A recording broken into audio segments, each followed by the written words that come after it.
Welcome to another deep dive with us. Today we're going to be looking at something pretty unique, I think. It's called Project 2025, a quiet rebellion of peace. Oh, interesting. Yeah, we've got quite a bit of sources here. We've got articles, a project briefing, there's even like a study guide, Wow. all on this, yeah. And the artist is called TATANKA. And get this, the music is like AI generated. AI generated. So And using artificial intelligence to create music. But it's not, it's not just like algorithms and beats. This is presented as a form of, and I'm quoting here, peaceful rebellion, Right. aiming to tackle, I don't know, global issues, like big picture stuff through the power of art. What do you think? Well, it's certainly an interesting juxtaposition. Technology and social commentary kind of coming together. I'm intrigued for sure. Yeah, I mean, the idea of, this AI generated music, it's a 4.5-hour album, 80 tracks long, and it's like this blend of Native American influences and ambient music. Oh, wow. Okay, so a really kind of immersive sonic experience, it sounds like. Yeah. Yeah, I mean, 4.5 hours, that's a commitment. It is. It's not something you just, pop on for background noise. No, no. So I'm curious about, like, what's the thinking behind something that's so massive in scale, right? Like, why? Well, when I look at the materials and the way they're describing it, it seems like the length is very intentional. Like it's almost an invitation to a deep, like almost meditative kind of experience. Oh, interesting. Okay. It's structured very deliberately too. It's divided into 7 acts. Commander. Each one's like a chapter, kind of guiding you on this journey from, starting with stillness and eventually leading towards renewal. Oh, interesting. So each act is like a distinct phase in this, overall arc of the album. Exactly. Is there any significance to that number 7? I feel like 7 comes up in a lot of different spiritual traditions and stuff. Absolutely. 7 is often, representing completeness or, spiritual evolution in a lot of different cultures. So it makes sense that they would use that here, right? Yeah. Like it's meant to take you on this transformative journey. Okay. Yeah, and then there's the actual track count. Right. So there's 40 original tracks, but then they're doubled to make 80 total. Interesting. Yeah, and that seems very deliberate as well, especially when you consider, the Native American influences that they're drawing on. The number 2 that often represents like duality, Yeah. balance. Okay. And 40, that number often comes up in like periods of transformation, Yeah. like vision quests. Yes. So even the structure of the album seems to be adding another layer of meaning here. So it's not just random, it's all very carefully constructed, even the number of tracks, to kind of, I guess, reinforce this idea of quiet rebellion. Yeah. I mean, what does that even mean in this context? Quiet rebellion? It's kind of a paradox, isn't it? Rebellion is usually associated with, like, being loud and disruptive. Absolutely. And I think that's part of what makes this project so intriguing. It's not about protests or slogans. It's, almost like this subtle but powerful force, almost like ripples spreading out through water, right? It's aiming to counter negativity, not through aggression, but through art, through love, through harmony. And that's where the character Ayana Weeva comes in, right? Exactly. So she's this fictional character, but she's central to the whole narrative of this project. She's described as being multiracial, multi-faith, Oh, okay. and she uses her music to kind of bridge divides. So she embodies this idea of, rising above division through art. Her story is kind of like a microcosm of the project's overall message then. Yeah, I think you could say that. Finding unity in a world that's often fragmented. And I think her background, the fact that she's multiracial and multi-faith, it speaks to the power of art to transcend those boundaries, to create connections. So we've got this massive, very meticulously structured album, this idea of quiet rebellion, and a central character who kind of embodies that message. But what about the music itself? What's the sound? What's the sonic landscape of this quiet rebellion? Well, close your eyes for a second and just imagine like a gentle flute weaving through these really soft, like simps, almost like a whisper carried on the wind. And then you add in like the gentle strumming of a guitar, maybe some chime-like bells, and then they also weave in these nature sounds. And it's all very, very subtle, very delicate. Okay. Yeah. I mean, some of these track titles I'm seeing Awakening in Stillness, Whispers of a New Day, those definitely fit that vibe. Right. What other track titles stand out to you? The Luminous Path, Okay. Harmony's Edge.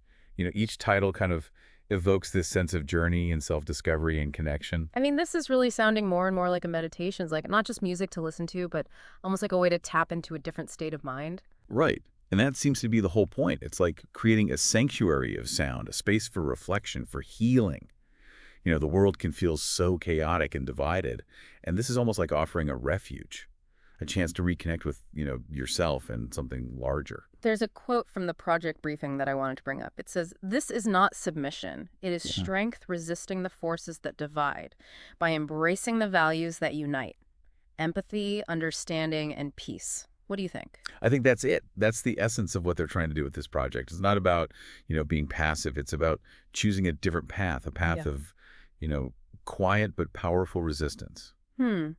Interesting. Yeah. I mean, it really makes you wonder, can something like this concept of, quiet rebellion through art, can it actually make a difference in the world? That's a good question. It is a question worth pondering, I think. Yeah. We often, think of activism as these loud voices and grand gestures, right? But maybe there's power in this more subtle approach. Maybe it's not about, forcing a viewpoint on people. It's more about inviting them into this experience. Yeah. A space where they can, actually feel and reflect and maybe come to their own conclusions. But then again, 4.5 hours of, ambient music, it's a commitment. Right. So I do wonder, who is this really intended for? Yeah, yeah. I'm curious, is there a specific audience for this? Or, is it just for anyone who might stumble upon it? What do the sources say? Well, the sources do highlight a focus on marginalized communities. Okay.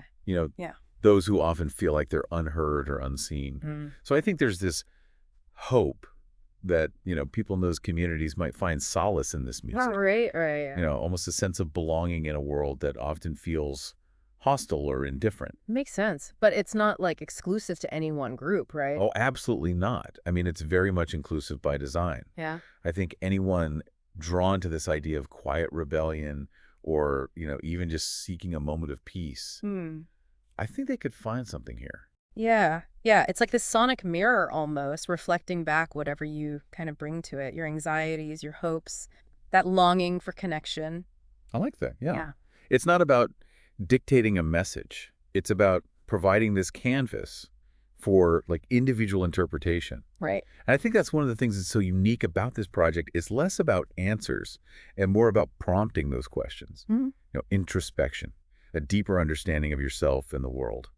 Well, speaking of understanding, let's zoom in on some of the specifics here. What makes Project 2025 so unique? I mean, we talked about the structure, the Native American influences. What else is there? I mean, it's really the depth of those influences that I think is key here. Yeah. It's not just a surface level borrowing of musical elements. It's woven into the very DNA of the project. I mean, the study guide even includes this glossary, right? That explains terms like vision quest and the significance of numbers in Native American cultures. Exactly. I mean, there's this genuine respect for those traditions, and they're integral to the project's message. Right. Even something like choosing 80 tracks. So it's more than just a lot of music. Way more. Way more. In some Native American traditions, 80 is seen as an amplification of sacred cycles. Okay. Representing a kind of culmination of wisdom, a fullness of life's journey. So even the number of tracks is telling a story. Absolutely. It's all very deliberate. Contributing to this idea of transformation and growth. Exactly. And then, of course, there's the music itself. Yeah. Each track has its own kind of distinct personality. Okay.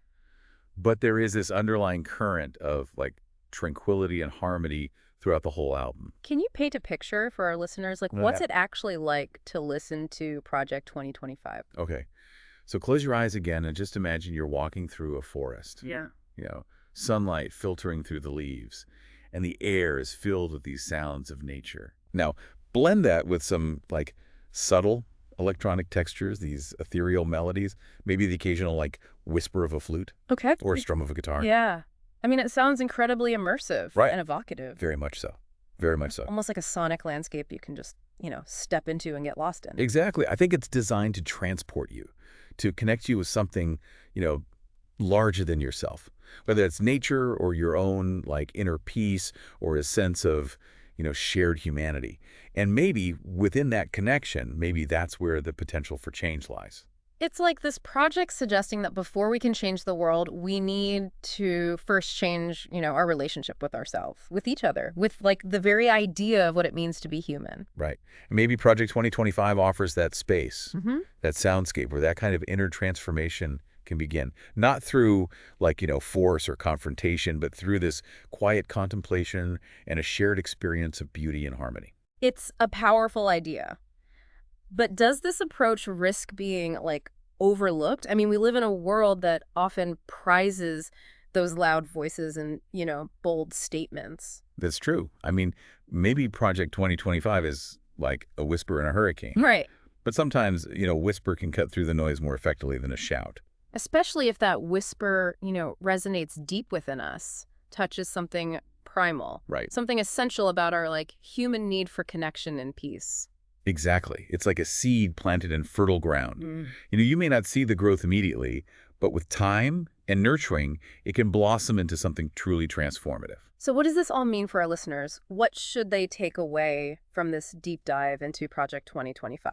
Well, I think maybe the most important takeaway is this invitation to consider the power of quietude. The potential for change that exists not in those grand pronouncements, but in subtle shifts of perspective. It's recognizing that sometimes, the most potent form of rebellion isn't a roar, it's a whisper. Right.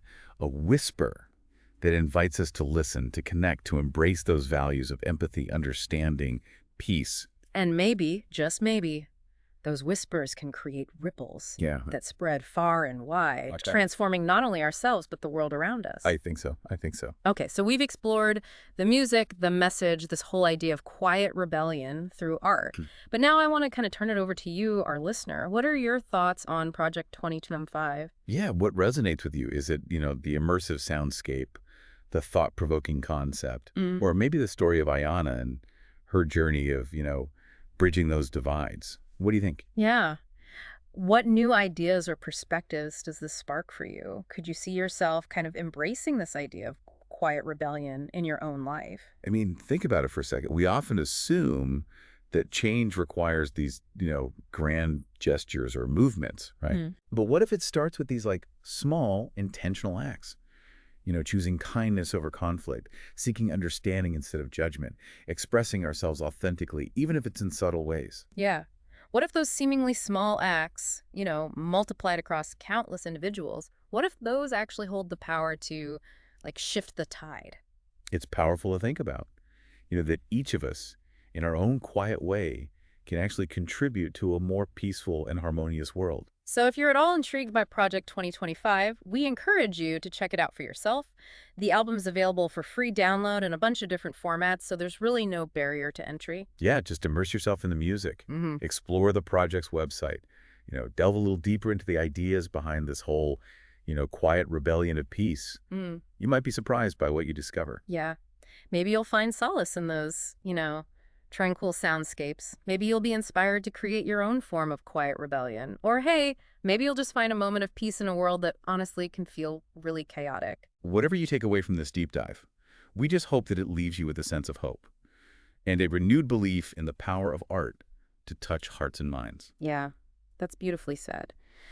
Thanks for joining us on this journey of exploration. And until next time, keep seeking, keep questioning, and keep listening for those quiet whispers that can change the world.